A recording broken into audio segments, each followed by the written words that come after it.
औरंगाबाद के पास के गांव में थोड़े चोर। रे पता चला है कि कल आने वाली ट्रेन में इस बार बहुत पैसे आने वाले हैं। हम उस ट्रेन को लूटेंगे। कैसे लूटेंगे? वो बहुत तेजी से चलती है ना। कुछ नहीं होगा। मैं कल पैराशूट पहनकर ट्रेन के ऊपर कूदकर ट्रेन को रोक दूंगा। तुम तैयार रहकर अपने गाड़ियों में उसका पीछा करना। ट्रेन रुकने के बाद ट्रेन में से पैसे नीचे उतारेंगे। ठीक है, ठीक है कहकर अपने गाड़ियों को लेकर एक जगह इंतजार करने लगे। तेजी से जा रहे ट्रेन के ऊपर किन्नू पैराशूट की मदद से उतरा। ट्रेन चला रहे ड्राइवर के पास जाकर किन्नू, वाह ड्राइवर साहब, आप तो ट्रेन को बहुत तेज चला रहे हो। थैंक्स जी। वैसे आप कौन हैं? मैं एक मशहूर डाकू हूँ। कहते ही मारे डर के ट्रेन ड्राइवर, बाप रे, तुम चोर हो क्या? अब मुझे क्या करना है? कुछ नहीं, इस नदी की गहराई कितनी है पता करके आओ। कहकर उसे नदी में फेंक दिया। वो धभीम से नदी में गिर गया। किन्नू ट्रेन को ब्रेक्स मारकर रोक दिया और ट्रेन रुक गई।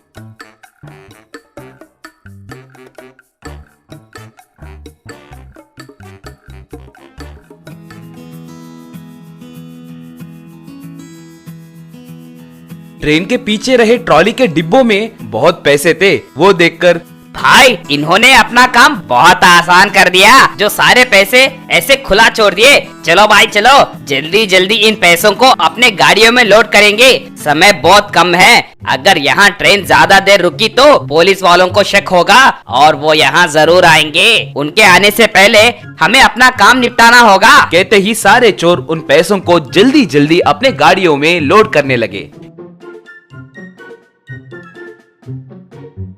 इतने में किन्नू, रे सब काम कर रहे हैं मगर वो मुन्ना कहाँ है? दिखाई नहीं दे रहा। काम चोर कहीं का, बिना कोई काम करे पैसे पूछेगा। रे वो कहाँ है? उसके बारे में आपको पता है ना भाई। वो कह रहा है कि उसका काम सिर्फ गाड़ियों को यहाँ से लाना और गाड़ियों को दिन के पास सुरक्षित ले जाना है। बोरिया उठाना, बक्से उठाने जैसे काम हम जैसे मजदूरों का है। यूँ भी कहता है भाई। वो ही बॉस के जैसे फील करता है भाई। जाने दो रे, अब वो कहाँ पर है? वो देखो, उस गाड़ी के बगल में सो गया। काम होने के बाद उठाए तो गाड़ियाँ निकालेगा कह रहा है। मैं जाकर चार मार के आऊँ क्या? नहीं रे, उसके बारे में बाद में देखेंगे। पहले इन पैसों को अपने गाड़ियों में लोड करो। कहते ही चोर सारे पैसों को गाड़ियों में लोड करने लगे।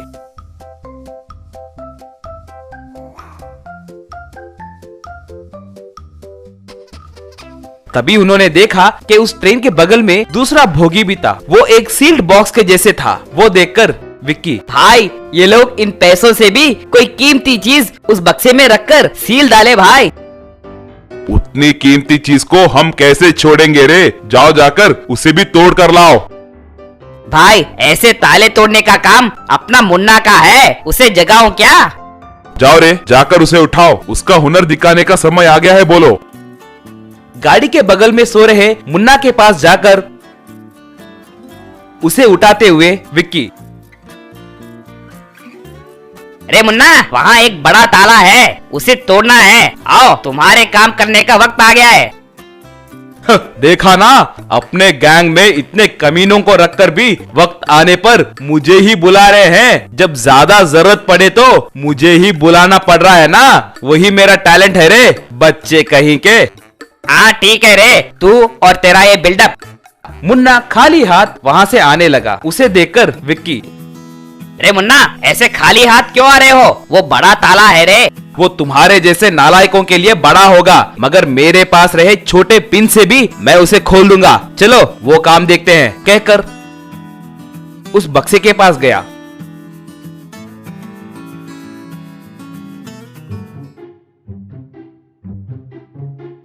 विक्की, हम इन पैसों को लूटने में मदद करके क्या फायदा?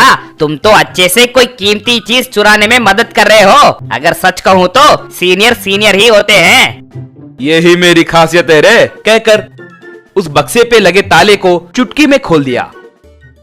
बस उसमें से एक बड़ा शेर जोर से दहाड़ते हुए बाहर आई। वो देखकर विक्की, किन्नू और बाकी के चोर जहां के वहां गाड़ियों में भाग गए। मगर मुन्ना शौक से वहीं कांपते हुए रह गया। शेर उसे देखकर दहाड़ने लगा, फिर भी वो बिना हिले डुले वहीं ठहरा हुआ था।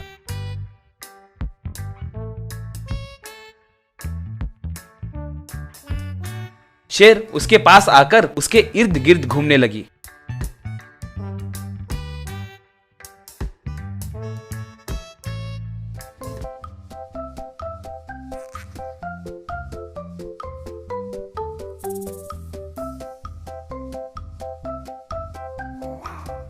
बाद में उसे छोड़कर जंगल में चली गई।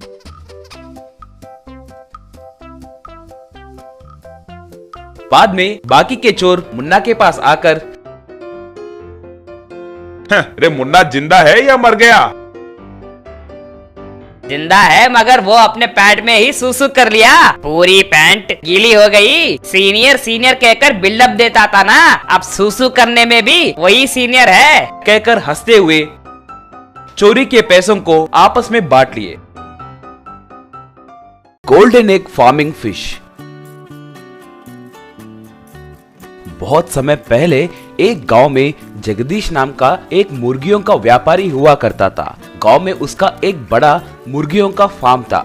आसपास के गांव के लोग उसके फार्म के पास आकर मुर्गी और अंडे खरीदते थे। जगदीश का सुबोध नाम का एक बेटा था। सुबोध को अंडे खाने की लत थी। उसे अंडे इतने पसंद थे कि सुबह सुबह उसके पलंग के पास मुर्गी आकर कहकर उसे जगाते ही सुबोध उठकर, गुड मॉर्निंग मुर्गी, मेरा अंडा कहाँ है? तो वो मुर्गी एक अंडा देती थी। सुबोध तब उस अंडे को फोड़कर खा लेता था। सुबह नाश्ता और दोपहर के भोजन के वक्त भी अंडे ही खाता था। अगर मेहनत करके थक जाता तो दुकान जाकर, भैया आधे डजन अंडे दो ना, बहुत प्यास लग रही है, कहकर अंडे खाने लगा। ये क्या भाई, कोई भी प्यास लगने पर पानी या कोल्ड ड्रिंक पीता है, तुम क्या ऐसे अंडे पी रहे हो? यो बिना कुछ कहे हंसकर चला जाता था। एक बार उसके पिता जगदीश उसके पास आकर, रे सुबोध, ये क्या रे, अब तुम नहीं बदलोगे क्या? वैसे तुम्हें इन अंडों की लत क्यों है रे? पता चला है कल हमारे फार्म के पास आकर तूने 50 अंडे खाए थे। पिताजी आपको मेरे बुक के बारे में पता है ना, मुझे अंडों के सिवा और कुछ भी पसंद नहीं है, आपको पता है ना पिताजी। रे ऐसे तुम हर दिन 50 से 100 अंडे खाए तो अपने व्यापार का क्या होगा? क्या पिताजी, अगर माँ जिंदा होती तो ऐसे बात करती थी क्या? कहकर दुखी होकर वहाँ से चला गया। वाह वाह, ये माँ के सेंटिमेंट से मुझे इमोशनल कर देता है। अब मेरे व्यापार का क्या होगा, ये सोचकर ही डर लग रहा है। थोड़े दिनों के बाद एक बार सुबोध एक चैलेंज का आयोजन किया। जो कोई भी ज्यादा अंडे खाएगा इस गांव का वही बलवान माना जाएगा। गांव में घोषणा किया। गांव के बड़े बड़े पहलवान लोग आकर अंडों के चैलेंज में भाग लिए, मगर सुबोध के हाथों सब हार गए।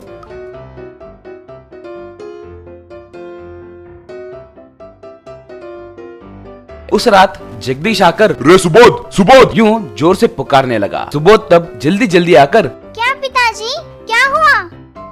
रे पता चला है कि तूने कल एक्स चैलेंज रखने के लिए अपने मुर्गियों के फार्म में से 10,000 अंडे लेकर गए थे, क्या ये सच है?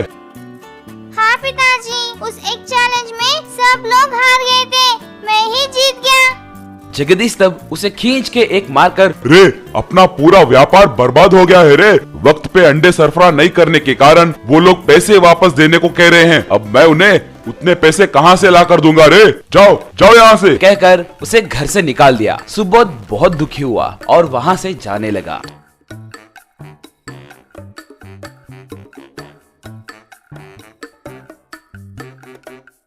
थोड़ी देर होने के बाद मारे भूख के बेहोश होकर नीचे गिर गया।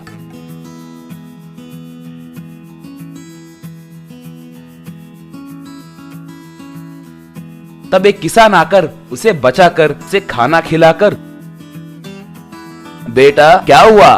मुझे कोई काम है तो दीजिए जी, मैं काम करते हुए जीऊंगा। खेती बाड़ी करने के लिए जमीन के अलावा मेरे पास और कुछ नहीं है बेटा। कम से कम तुम्हें पगार देने के लिए भी मेरे पास पैसे नहीं है। कम से कम हर दिन एक अंडा दिए तो भी बस है जी, वही खाना समझकर खा जाऊंगा। और किसान मान गया। अगले दिन किसान नदी के किनारे मौजूद अपने खेत के पास उसे ले जाकर, बेटा यही मेरा खेत है, अब से तुम्हें ही इसके पास रहकर इसके सारे काम देखना होगा। सुबोध ठीक है कहकर वहां खेती बाड़ी करना शुरू किया। दोपहर के समय अंडा लाकर सुबोध को दिया। सुबोध अंडे को लेकर नदी के किनारे बैठ गया और अंडा खाने लगा। हरदंग के जैसे ही किसान दोपहर के समय सुबोध को अंडा लाकर दिया। सुबोध उस अंडे को लेकर नदी के किनारे बैठकर खाने लगा। तभी अचानक से नदी के अंदर से एक बड़ी सी मछली उछलकर उसके बगल में गिरी। बचाइए, बचाइए, मैं सांस नहीं ले पा रही हूँ, मुझे फिर से पानी में डालिए, कहकर पुकारने लगी। अरे रे, बेचारी मछली। सोचकर उस मछली को फिर से पानी में डाल दिया। थैंक यू, तुमने आज मेरी जान बचाई है। मैं तुम्हारी किस तरह से मदद कर सकती हूँ? सुबोध तब अपने बारे में सब कुछ उसे बताया। मछली तब अच्छे से सोचकर, सुबोध, मैं तुम्हारी मदद जरूर करूँगी, मगर सिर्फ मेरे कहे जैसे तुम करोगे कहकर वादा किए तो ही। ठीक है, बोलो क्या है? देखो सुबोध, मैं तुम्हें हर दिन 3 अंडे दूंगी, मगर 1 महीने तक तुम उन अंडों को बिना खाए उन्हें वैसे ही रखोगे तो वो सोने के अंडों में बदल जाएंगे। और सुबोध मान गया। ऐसे वो मछली हर दिन सुबोध को 3 अंडे देने लगी और सुबोध उन अंडों को बिना खाए उन्हें अच्छे से छुपा कर रखने लगा।